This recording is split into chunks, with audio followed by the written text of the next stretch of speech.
عقیدہ ختم نبوت کے حوالے سے گفتگو سنی ہے، لیکن میں ایک اور چیز کی طرف آپ کی توجہ دلانا چاہتا ہوں، وہ یہ ہے کہ جیسے قادیانیوں سے ہمارا اختلاف ہے۔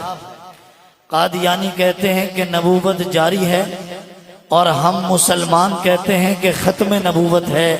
نبوت جاری نہیں ہے، بلکہ اللہ رب العزت نے اپنے محبوب صلی اللہ علیہ وسلم پر نبوت کو ختم کر دیا ہے۔ اسی طریقے سے قادیانیوں کا عقیدہ حضرت عیسیٰ علیہ السلام کے بارے میں جو ہے وہ بھی ہمارے لوگوں کو پتہ ہونا چاہیے۔ میں اس پر تھوڑی سی روشنی ڈال کے بات ختم کرتا ہوں۔ حضرت عیسیٰ علیہ السلام کے بارے میں ہمارا اور تمام کے تمام مسلمانوں کا عقیدہ اور نظریہ یہ ہے کہ اللہ رب العزت نے زندہ ان کو آسمانوں پہ اٹھا لیا، وہ زندہ آسمانوں پر ہیں، اور قرب قیامت وہ آئیں گے اور آ کر کے امت مسلمہ کی قیادت کریں گے، لیکن وہ نبی بن کے نہیں بلکہ امتی بن کے آئیں گے، اور محبوب دو جہاں، سرور دو جہاں، فخر الانبیاء، امام الانبیاء حضرت محمد مصطفیٰ صلی اللہ علیہ وسلم نے ایک دو حدیثوں میں نہیں بلکہ بہت زیادہ احادیث کے اندر حضرت عیسیٰ علیہ السلام کی علامتیں بھی بیان کی ہیں۔ مفتی اعظم پاکستان حضرت مولانا مفتی محمد شفیع رحمت اللہ علیہ نے 175 علامتیں حضرت عیسیٰ علیہ السلام کی اپنی ایک کتاب کے اندر جمع کر کے بتایا ہے کہ جو مرزا غلام احمد قادیانی نے اپنے لیے دعویٰ کیا تھا کہ جس مسیح موعود کا اللہ کے نبی نے ذکر کیا ہے وہ مسیح موعود بن کر کے میں آ چکا ہوں۔ حضرت مولانا مفتی محمد شفیع عثمانی رحمت اللہ علیہ نے 175 علامتیں حضرت عیسیٰ علیہ السلام کی احادیث سے جمع کر کے امت کے سامنے رکھ کر کے بتایا ہے۔ ان 175 علامتوں میں سے ایک علامت بھی اس مرزے کانے کے اندر نہیں پائی جاتی تھی، اس قادیانی دجال کے اندر نہیں پائی جاتی تھی۔ ہمارا تمام مسلمانوں کا نظریہ ہے، اللہ قرآن میں بیان کرتا ہے وما قتلوہ وما صلبوہ ولکن شبہ لہم۔ مرزائیوں نے کہا، عیسائیوں نے کہا کہ وہ قتل کر دیے گئے ہیں، اور قتل کیے جانے کے بعد وہ دنیا سے اب وفات پا چکے ہیں۔ اللہ نے قرآن میں اعلان کیا وما قتلوہ، وہ قتل نہیں ہوئے، وما صلبوہ، وہ سولی پہ نہیں لٹکے، ولیکن شبہ لہم، وہ تمہارے پہ مشتبہ ہو گئے۔ اور مرزا غلام احمد قادیانی نے اپنی کتابوں میں لکھا کہ عیسیٰ علیہ السلام کی قبر کشمیر میں بنی ہے، اور پھر اعلان کیا کہ عیسیٰ میں ہوں، اس کے دعووں میں تضاد ہے۔ ہمارا عقیدہ اور نظریہ یہ ہے کہ عیسیٰ علیہ السلام آئیں گے اور قرب قیامت کو آئیں گے۔ عیسیٰ علیہ السلام نے اپنے رب سے دعا کی تھی، یا رب یہ آخری امت مجھے دے دے۔ اللہ تعالیٰ نے فرمایا یہ آخری امت میرے محبوب نبی کی ہے، یہ امت کسی اور کو نہیں مل سکتی۔ تو عیسیٰ علیہ السلام نے کہا یا رب اگر امت نہیں دیتا اس امت میں مجھے امتی بنا کے بھیج دے۔ اللہ تعالیٰ نے اس دعا کو قبول کر کے عیسیٰ علیہ السلام کو امتی بنا کر کے بھیجا۔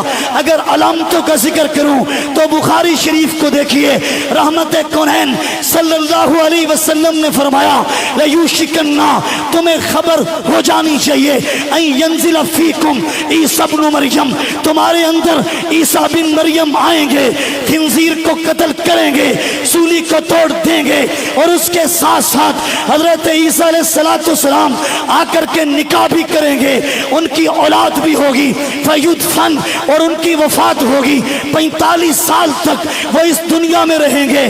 ان کی وفات کے بعد ان کو میرے ساتھ روضہ اقدس میں دفن کیا جائے گا۔ میرے نبی نے فرمایا جب قیامت آئے گی تو اس وقت سب سے پہلے میں محمد اٹھوں گا، میرے ساتھ عیسیٰ اٹھیں گے، اور میں اور محمد حضرت محمد مصطفیٰ اور عیسیٰ علیہ السلام حضرت ابو بکر و عمر کے درمیان سے اٹھیں گے۔ میرے نبی نے ایک اور مقام پر ارشاد فرمایا، علامہ سیوطی رحمہ اللہ نے اپنی کتاب الحاوی للفتاوی میں اس حدیث کو نقل کیا۔ میرے نبی نے فرمایا کہ جب قرب قیامت کو عیسیٰ علیہ السلام زمین پہ اتریں گے، میری قبر کے پاس آئیں گے اور آ کر کے کہیں گے یا محمد، میں آگے سے جواب دوں گا لَأُجِيبَنَّهُ، عیسیٰ علیہ السلام کا میرے نبی کی قبر پہ آنا، میرے نبی کو سلام کرنا، میرے نبی کا جواب دینا، یہ دو باتیں بتا رہا ہے۔ مرزا غلام احمد قادیانی عیسیٰ نہیں تھا، عیسیٰ علیہ السلام آئیں گے۔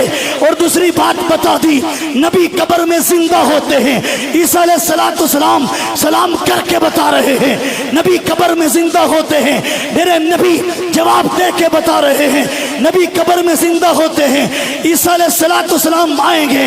میرے نبی کی پیشین گوئی ہے، آپ کی توجہ دلانا چاہتا ہوں، یہ تو قادیانیوں کا فتنہ ہے، مرزائیوں کا فتنہ ہے۔ امت مسلمہ ڈٹ کے کھڑی ہے، لڑتی رہے گی، بات کرتی رہے گی، لیکن تمہاری توجہ دلا کر کے غیرت کو جھنجھوڑنا چاہتا ہوں، تمہارے ایمان کو، جذبات کو جھنجھوڑنا چاہتا ہوں۔ دیکھو یہ مسجد اقصی ہے، سبحان الذی اسریٰ بعبدہ لیلا من المسجد الحرام الی المسجد الاقصی الذی بارکنا حولہ لنریہ من آیاتنا۔ یہ وہ مسجد اقصی ہے، اور جس مسجد اقصی میں اور میرے نبی نے سب نبیوں کو جمع کر کے اور میرے نبی کو مصلی امامت پہ کھڑا کر کے امام الانبیاء بنایا۔ آج فلسطین کا بچہ اور غزہ کا بوڑھا ہو، غزہ کا جوان ہو اور غزہ کی عورت ہو، بیت المقدس کے تحفظ کے لیے کھڑی ہے، بچے دے کے، قربانی دے کے، اپنا سب کچھ لٹا کے، گھر بار لٹا کے، لیکن دنیا کہتی ہے فتح ہوگی کہ نہیں ہوگی۔ میرے نبی کا اعلان ہے، حدیث کی پیشین گویا ہیں انشاءاللہ العزیز، بلکہ بے شک یہ یہودی مردود ہو جائیں گے، مردار بن جائیں گے، اور مسجد اقصی فتح ہو جائے گی انشاءاللہ۔ اب وقت تو ختم ہو گیا،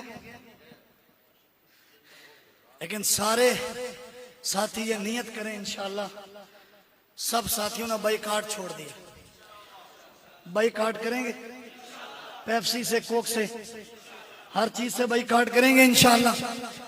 اور ہر بندہ دعاؤں میں یاد رکھے، دعاؤں میں یاد رکھیں گے انشاءاللہ۔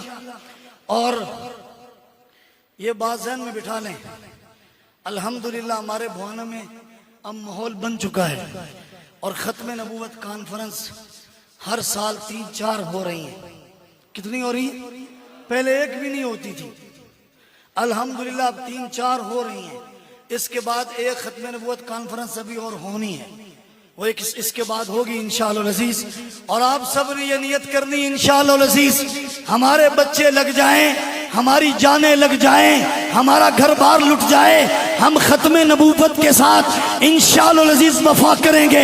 یہ عہد کر لو انشاءاللہ العزیز، ہاتھ اٹھا کر کے، کہ جب تک جانوں میں جان ہے، یہ راتیں کیا ہیں اور یہ دن کیا ہیں، یہ ساری چیزیں کیا ہیں اور میری جان کیا ہے، یہ دیوانے آنے والے، یہ مستانے آنے والے، یہ ہاتھوں کو اٹھا کر کے اس وقت، رات کے اس وقت میں بیٹھ کر کے، ہر مقام پہ پہنچ کر کے یہ دنیا کو بتا رہے ہیں، جب بات ختم نبوت کی ہوگی تو پھر یہ راتیں کیا ہیں، پھر یہ جان کیا ہے، پھر یہ مال کیا ہے، ہر چیز ختم نبوت پہ قربان ہے۔ اس لیے نیت کرو انشاءاللہ العزیز، جب بھی ختم نبوت کے لیے بلایا جائے گا انشاءاللہ ہم پہنچیں گے۔ تاجدار ختم نبوت، تاجدار ختم نبوت، عقیدہ حیات عیسیٰ، تاجدار ختم نبوت، تاجدار ختم نبوت۔ السلام علیکم۔